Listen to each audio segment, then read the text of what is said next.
November 14th, 1930, 8:37 p.m., the Congress Hotel dining room. Eliot Ness walked past 11 tables, 3 waiters, and 40 witnesses, carrying a pair of steel handcuffs in his right hand. At table 12, Al Capone was cutting into a porterhouse steak.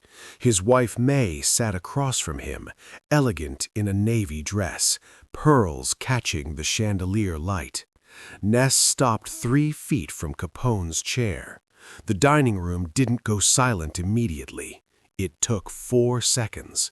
4 seconds for the piano player to notice. 4 seconds for conversations to die mid-sentence. 4 seconds for everyone in that room to understand they were about to witness something that would either make history or end a career. Ness placed the handcuffs on the white tablecloth next to Capone's water glass.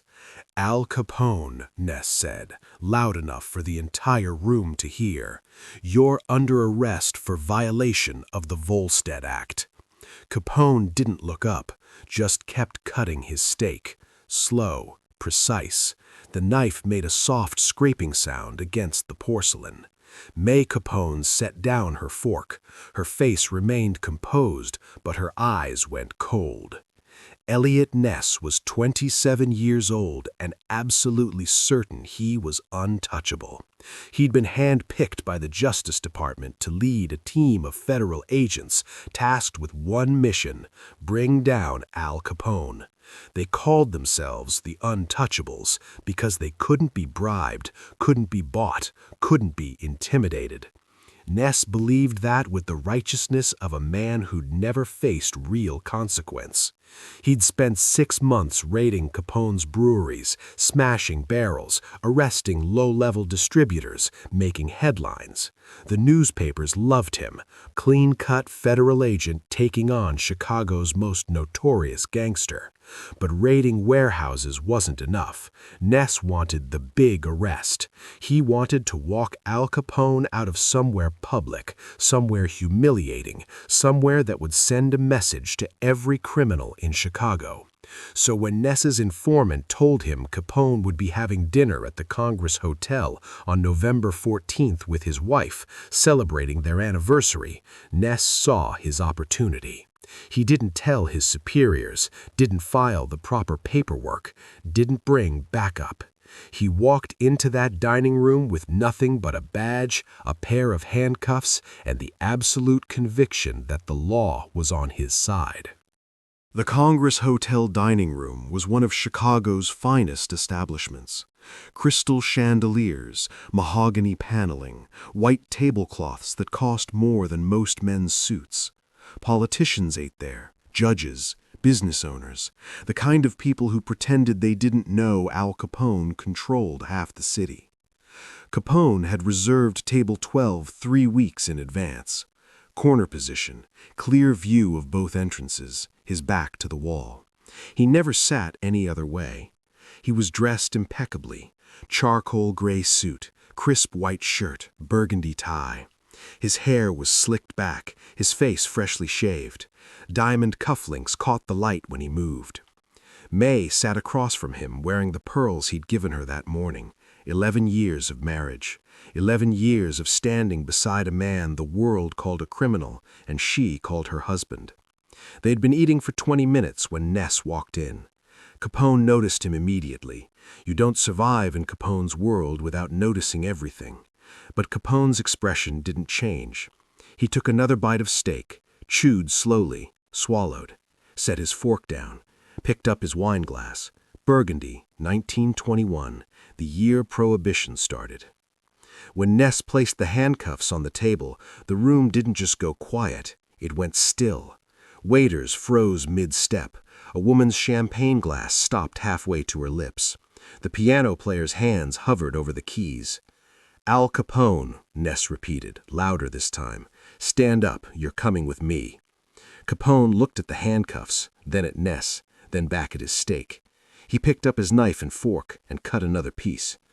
"I'm having dinner with my wife," Capone said quietly. His voice was calm, almost pleasant, but everyone in that room who knew him, everyone who understood what Al Capone was capable of, felt the temperature drop. "I don't care what you're doing," Ness said. "You're under arrest. Now stand up, or I'll make you stand up." May's hand moved to her husband's wrist, a gentle touch, a warning. Capone patted her hand softly. "It's fine," the gesture said. "This'll be over soon." Capone set down his utensils and looked up at Ness for the first time since the agent had approached the table. His eyes were dark, flat, the kind of eyes that had watched men die and felt nothing. "You got a warrant?" Capone asked. Ness hesitated, just for a second, but in that second everyone watching knew. He didn't have a warrant. "I don't need a warrant," Ness said. "I'm a federal agent and I'm arresting you on suspicion of—" "Suspicion," Capone interrupted softly. He leaned back in his chair. "You walk into a restaurant where I'm having dinner with my wife on our anniversary. You put handcuffs on my table in front of 40 witnesses, and you don't even have a warrant? You just got suspicion." He smiled, not a friendly smile, the kind of smile a man gives you when he's decided you're not worth the effort. "Son," Capone said, "you just made the biggest mistake of your career." Ness's jaw tightened. His hand moved toward the handcuffs, but before he could pick them up, the dining room door opened. 4 men walked in, 3-piece suits, briefcases, expensive shoes, lawyers, Capone's lawyers. They'd been waiting in the lobby. The lead attorney, a man named Michael Ahern, approached the table with the calm confidence of someone who'd done this 100 times. "Agent Ness," Ahern said pleasantly. "I'm Michael Ahern, representing Mr. Capone. Do you have an arrest warrant?" Ness didn't answer. "Do you have probable cause?" Ahern continued. "Have you witnessed Mr. Capone committing a crime this evening?" Ness's face was red now. "He's a known criminal. He runs illegal—" "Allegations," Ahern interrupted. "Unproven allegations. Now, unless you have a warrant, unless you have probable cause, unless you have witnessed an actual crime being committed, I suggest you leave my client alone to enjoy his anniversary dinner." Ahern pulled a small notebook from his pocket. "I've already noted the names of 12 witnesses in this dining room, including Judge Harrington at table 4, Alderman Sullivan at table 9, and Commissioner Davis at table 7. He looked at Ness with cold, professional contempt. "They all saw you attempt an unlawful arrest without a warrant, without cause, in violation of my client's Fourth Amendment rights. If you don't leave right now, I'll have a lawsuit filed by morning. And Agent Ness, I'll own your career." The silence that followed was absolute.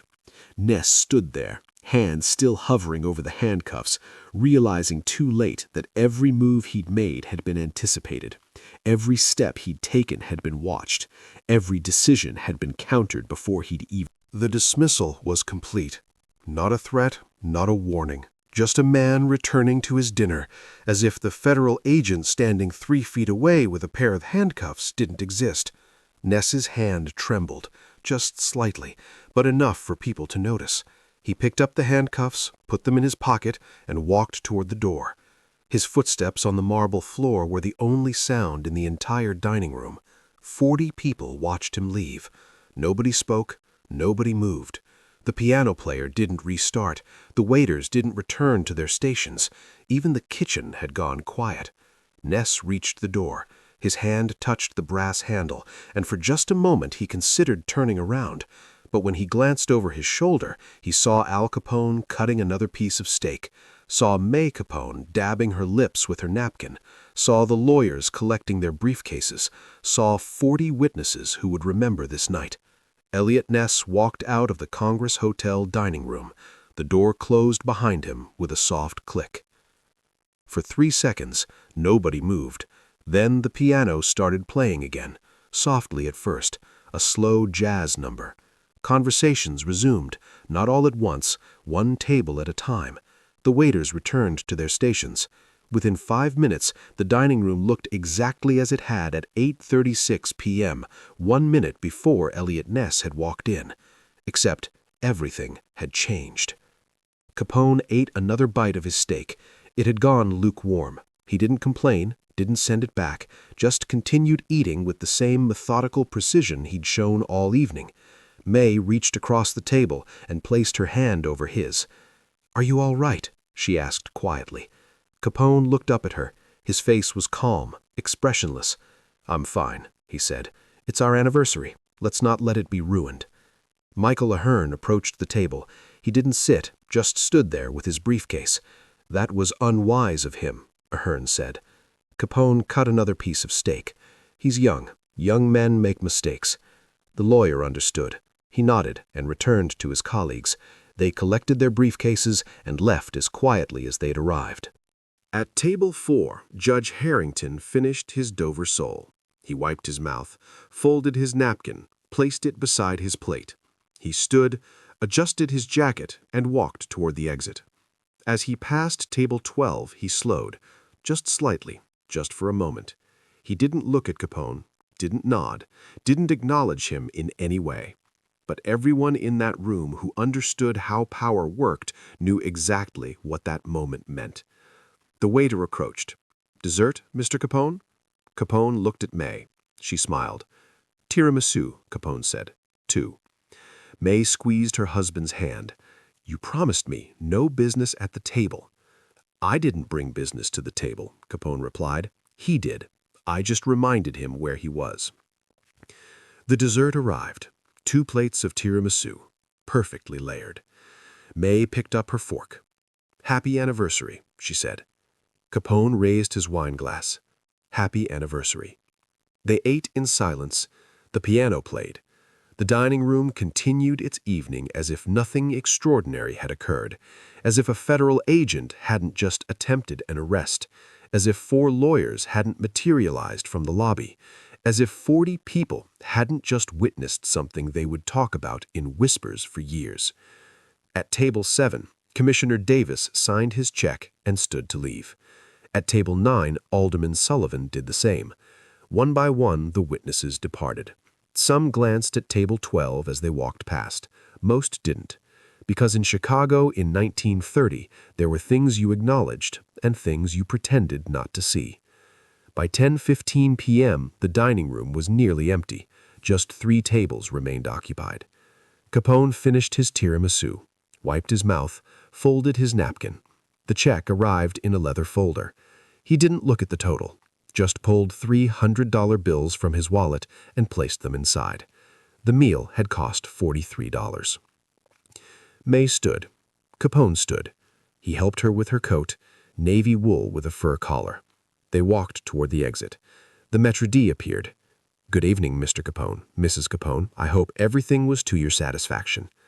"Perfect," Capone said. "As always." Outside, a black Cadillac was waiting. The driver stood beside it, door already open. Capone helped May into the back seat, slid in beside her. The car pulled away from the Congress Hotel. May looked out the window at the Chicago skyline. "What happens now?" she asked. Capone was quiet for a moment. "Nothing happens. He made a choice. Now he lives with it. Will he come back? No." The certainty in that single word was absolute. "How do you know?" Capone was back at the Congress Hotel. The dining room was empty now. The last customers had left. The waiters were clearing tables, stacking chairs.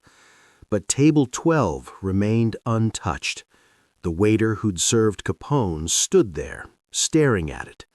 The white tablecloth, the wine glass with a trace of burgundy at the bottom, the dessert plates with forks resting at precise angles, and in the center of the table, barely visible unless you knew to look for it, a small indentation in the cloth where the handcuffs had rested for exactly 90 seconds before Ness picked them up and walked away.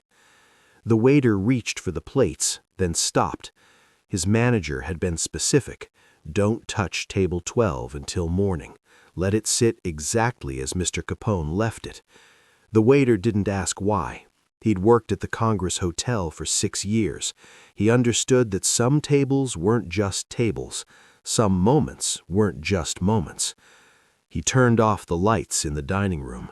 The chandeliers went dark. Only the street lights from outside filtered through the tall windows, casting long shadows across the empty space. Table 12 sat in silence. The indentation in the tablecloth remained, a small mark where steel had touched linen, where authority had met power, where a federal agent had placed his bet and lost before the cards were even dealt. By morning, the table would be reset, fresh cloth, fresh flowers, fresh silverware, as if nothing had happened, as if November 14th, 1930 had been just another night. But the 40 people who'd been there would remember. They'd remember the sound of handcuffs hitting a tablecloth. They'd remember the piano stopping. They'd remember 6 words spoken over a cooling steak. And they'd remember that in Chicago, in that room, on that night, the law had walked in with steel and walked out with nothing. And somewhere across the city, in a small office at the Federal Building, Eliot Ness sat at his desk with those handcuffs in front of him.